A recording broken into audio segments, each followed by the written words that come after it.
Selamat bergabung dalam sesi ketiga dari Winasis, sebuah acara yang ikut mencerdaskan kehidupan bangsa. Tema kita kali ini adalah inovasi teknologi pembelajaran dalam menghadapi revolusi 4.0. Kita akan melanjutkan diskusi bersama Bapak Dr. Andis Mulyanto, MKom, dan Mbak Dea Laras Ayuning Tiasa Dikusumo. Pemirsa yang berbahagia, beberapa respon mungkin kita bisa akan tanyakan kepada beliau. Mungkin Mbak Dia dulu. Mbak Dia dulu. Kira-kira gimana kira-kira respon masyarakat? Masyarakat itu ya ada mungkin orang tua, kemudian siswanya, sekolah, guru, kepala sekolah, dan yang lain-lain. Bagaimana selama ini yang sejauh ini untuk produk kami penggunanya sudah sekitar, karena jumlah muridnya ya sekitar 15.000 orang, termasuk orang tua, kemudian gurunya dan muridnya. Sejauh ini kami kan pertama pasti sebelum bikin riset dulu, kita tanya-tanya dulu. Itu sekali lagi ya karena mulai dari keresahan itu. Nah, ketika kami mencoba menjawab keresahan itu, tentu responnya secara positif banyak ya, karena kalau misalnya guru gitu, itu banyak pekerjaan yang sebelumnya mereka harus kerjakan secara manual sudah tersistemkan. Jadi waktunya bisa lebih banyak untuk mengajarnya, karena kan kami juga dengar ya banyak pekerjaan-pekerjaan administrasi yang harus dilakukan guru juga. Itu sudah difasilitasi lah dengan aplikasi ini. Kemudian misalnya orang tua misalnya, itu kami kemarin dengar langsung hal seperti misalnya saya pengen tahunya itu siswa anak saya itu ya ketika hari per hari gitu, day per day-nya, bukan hanya di akhir baru dikasih tahu ternyata kurang ini atau kurang itu. Ya, responnya cukup baik, termasuk kepala sekolah juga. Misalnya kami presentasi gitu, biasanya dari kelas 1 bicara ke kepala sekolah yang lain, ini ada produk seperti ini. Nah, dari situ sih kami menganggap bahwa produk ini juga pasti positif juga responnya sejauh ini. Ya lumayan ya, sudah 15.000. Ya. Ada nggak feedback atau apa dari pengguna ya, dari berbagai macam itu, masukan-masukan apa yang mungkin sudah masuk ke kalau masukan pengelola? Ya, kebanyakan sih untuk bisa mengakomodir kebutuhan mereka yang khusus sekolah itu sendiri misalnya. Yang tadi saya bilang, makanya karena itu kami respon dengan oke, kita bisa custom. Misalnya ada beberapa sekolah yang misalnya absensinya sudah pakai fingerprint misalnya, tapi kan ada yang tidak. Nah, ketika ada yang kami udah pakai fingerprint, kami mau dong gimana caranya kami sudah punya sistem fingerprint ini connect dengan sistemnya aplikasi. Itu kami lakukan juga, misalnya seperti itu, seperti sistem absensi, seperti itu sih. Jadi biasanya mereka minta apa yang sebelumnya kita belum ada pasti ya, karena kan namanya sistem ini kan dibangun gradual, bisa nambah, bisa tambah besar dan lain sebagainya. Nah, itu kemudian kami akomodasi keinginannya seperti itu. Jadi memang kelebihan teknologi informasi itu apa ya, akurat, cepat, ya, efisien, Ya. dan masif. Ya. Mengelola 15.000 anak di dalam satu sekolah kan bukan hal yang mudah, tetapi memungkinkan ketika kita menggunakan teknologi informasi. Meskipun ada beberapa hal kritik, tapi nanti kita simpan dulu kritiknya. Nah, untuk respon JB Class khususnya Pak, gimana Pak? Untuk JB Class saya kira tidak jauh berbeda dengan apa yang seperti yang sampaikan Mbak Dia tadi terkait respon masyarakat pendidikan ya, guru maupun siswa. Yang membedakan di kami, respon itu kami dapatkan dari kawan-kawan guru melalui kegiatan-kegiatan kami. Jadi kami di Balai Teknik itu kan kegiatan bimbingan teknis dengan kawan-kawan guru, kemudian ada event-event lomba bersama dengan siswa, kemudian kegiatan kami diseminasi datang ke kabupaten kota di daerah istimewa Yogyakarta ini. Itu kita mendapatkan respon yang banyak terkait pemanfaatan teknologi informasi, tidak hanya JB Class saja, tapi konten-konten yang lain itu yang kami garap. Jadi menukik ke Jogja Belajar Kelas yang ada sekian puluh ribu pengguna yang menggunakan. Kita gali dari mereka bagaimana Jogja Belajar Kelas ini termanfaatkan oleh mereka, oleh kawan-kawan guru dan para siswa.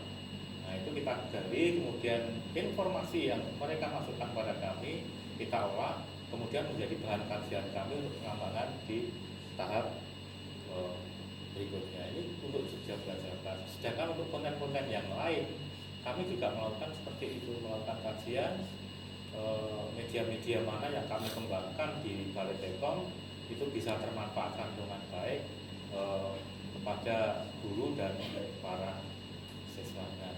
Mengingat program-program kami banyak juga yang bersentuhan dengan sekolahan, maka tentunya akan lebih mudah bagi kami ya untuk menggali respon dari masukan dari mereka.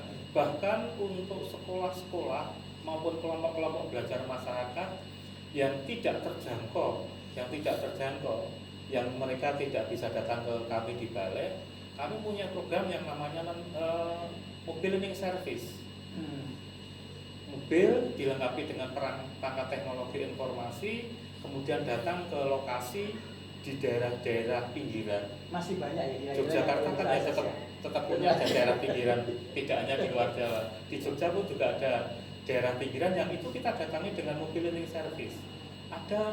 Kita programkan sekian titik dan di sana kita mengedukasi secara periodik. Bahkan ketika kita datang ke sana itu sesuai dengan request mereka. Mereka tuh ingin belajar apa sih? Nah, kita layani malah menggunakan yang namanya mobil learning service itu. Nah, dari tahun ke tahun respon masyarakat pendidikan terkait dengan program layanan kami ini juga sangat bagus. Nah, ini menjembatani bahwa di Yogyakarta ini harapan kami yang namanya peningkatan dan pemerataan mutu pendidikan itu sama seperti itu. Kelebihan sistem informasi Pak, bisa menjangkau lebih luas gitu ya. Hanya ada batasnya nggak yang boleh tadi Pak? Maksudnya ada batas teritorial, bukan batas teritorial JP Kelas melayani nggak? Misalnya orang dari Jakarta akses kan juga bisa kan? Tapi mungkin yang JP Kelasnya ya yang JP Kelasnya untuk DIY hanya untuk DIY ya. Mobil learning service juga karena kita kan UPT yang ada di daerah istimewa Yogyakarta, nggak mungkin mobil learning service kan diminta untuk datang ke sudah punya sendiri. Ya, kita punya wilayah sendiri. Kalau di wilayah daerah istimewa Yogyakarta dimanapun juga mereka membutuhkan sesuai dengan urutan, kira-kira punya urutan. Misalnya dalam 1 tahun kita programkan ada 70 titik yang kita kunjungi. Padahal yang request untuk kita kunjungi itu lebih dari ya kita prioritaskan seperti ini.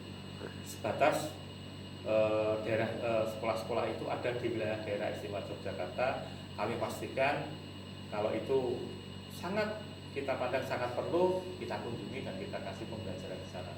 Sifatnya mengedukasi. Tapi kalau yang produk yang lain tadi yang JP budaya, kemudian JP itu betul, itu bisa untuk semua ya? Bisa untuk semua, siapapun ya? Siapapun juga. Itu tidak hanya di Yogyakarta, di luar Jogja pun sedunia pun juga bisa akses ya? Dan bisa download Pak. Ada memang Pak, kalau dilihat dari pengguna. Ada Pak, saya lihat lognya itu ada dari Jawa-Jawa ada. Dari Suriname juga ada Pak. Konten-konten misalnya kayak Tembang Mocopat. Itu malah menarik Pak, kisah pewayangan yang dibikin, kemudian upacara-upacara tradisi yang ada di daerah istimewa Yogyakarta. Kayaknya perlu versi bahasa Inggrisnya juga dong Pak, untuk pengantarnya supaya orang luar mungkin bisa lebih menikmati. Iya, ini masukan Pak. Iya, terima kasih Pak. Oke, saya kembali ke Mbak Dea. Saya ingin agak dalam masuk ke learning management systemnya ya. Itu strukturnya seperti apa? Apa saja yang dimasukkan di situ, diupload di situ, atau apa saja yang bisa dinikmati oleh siswa atau guru di dalam proses pembelajarannya? Apa saja kira-kira poinnya Pak?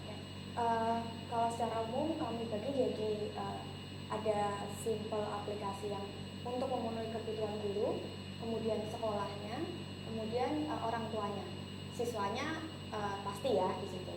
Nah kalau misalnya sekolah itu kami juga misalnya memberikan mengakomodir kebutuhan misalnya pembayaran, misalnya sekolahnya mengumumkan SPP atau lain sebagainya itu juga bisa lewat aplikasi itu. Kemudian untuk gurunya itu bisa membuat raport online. Jadi cukup nanti sistemnya akan mengenerate si raport ini. Jadi dia cukup kan pasti kan udah ada ya dari depan jadwal pelajarannya apa, itu juga diberikan dari gurunya. Jadi kalau itu mungkin seperti sistem informasi akademik. Iya, betul.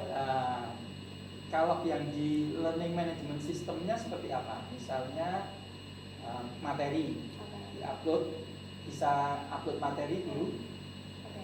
misalnya PDF atau apa-apa dari video dan seterusnya.